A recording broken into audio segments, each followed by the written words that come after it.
Okay, we're talking about, guys, that the court is ripped up back here at Wimbledon, and a lot of the amateurs are surprised about that.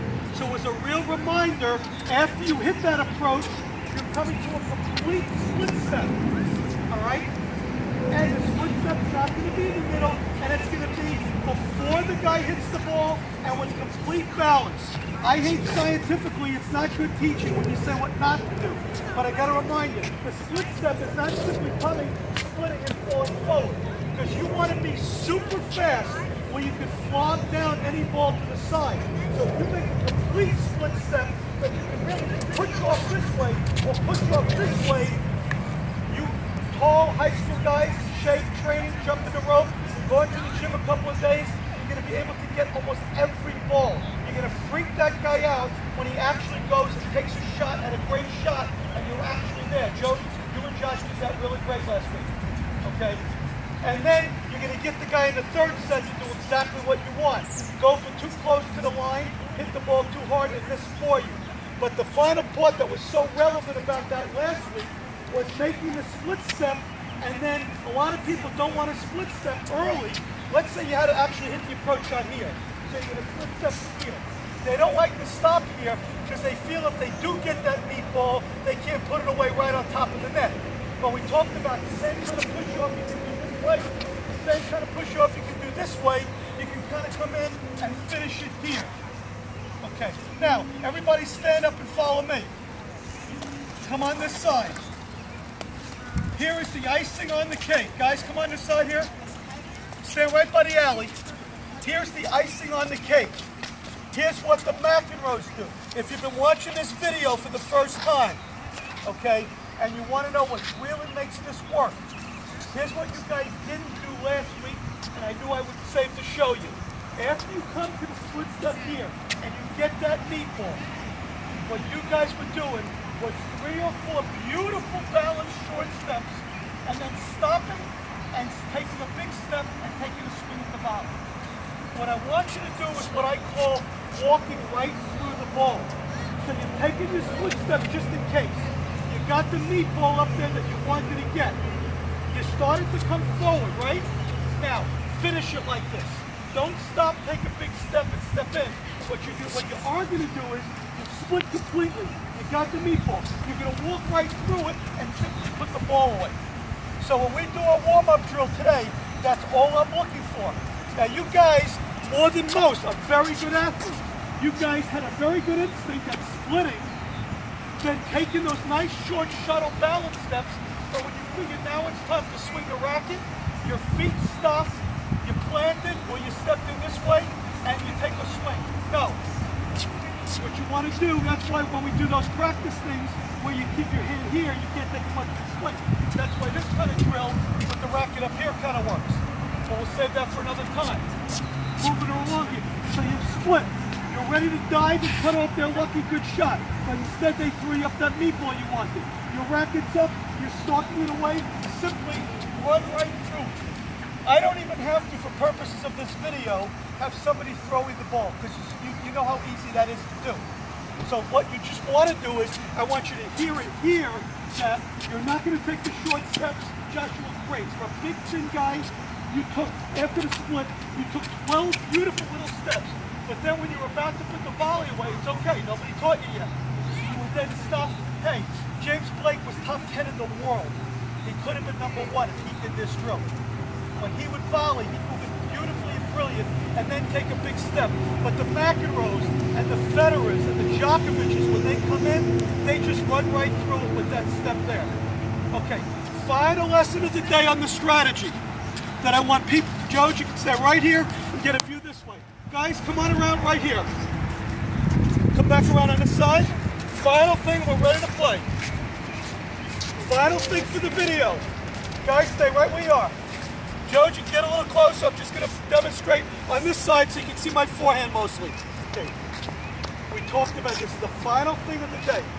And guys, again, if I mentioned it before we had the cameras rolling, if I mentioned it last week, this is what tennis is all about. I'm going to get one of my bragging stories on the tape now. You can humor me for 2 minutes for all I do for you guys. And I tell this story a lot. When I played John McEnroe in the quarterfinals of the Nationals in the under-18s, we hit the ball terribly. Neither one of us had good strokes yet. We had 20 some odd people watching us at the beginning of the match. We had 200 to 300 watching us at the end. There's no line.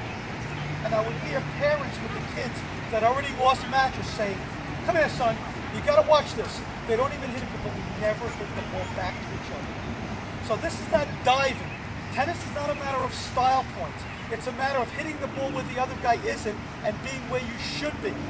So this should be for you guys 11 and 12 years old, even though you were dying to run around and swing the racket, kind of have a good time. This really should be the lesson.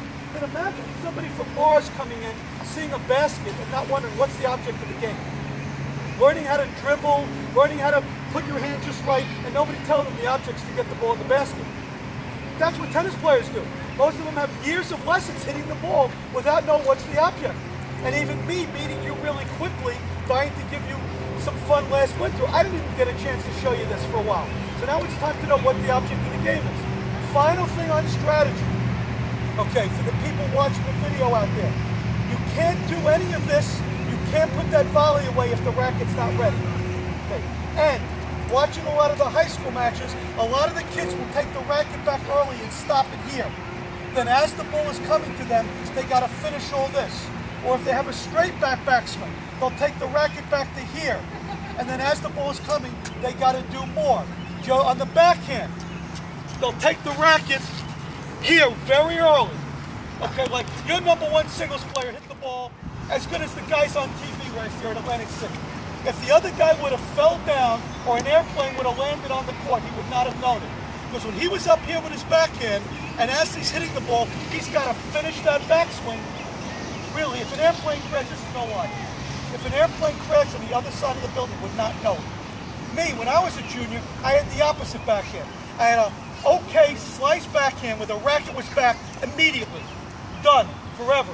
Now I can start looking where I want to do with the ball.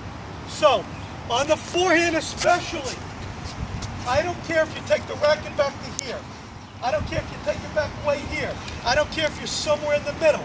I don't care if it's a giant loop. I don't care if it's straight back. I don't care if it's anything in the middle. But whatever backswing you do take has to be finished early before the ball passes over the net, and that's it. Okay?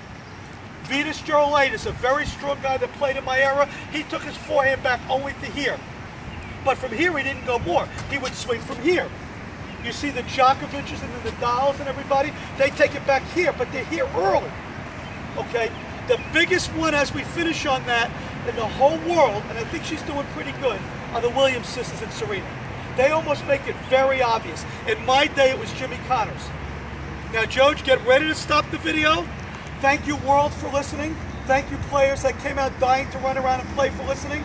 And now I just want to let them know that the next thing we're going to do that they'll see on one of the future videos is we're actually going to do something that very few instructors do.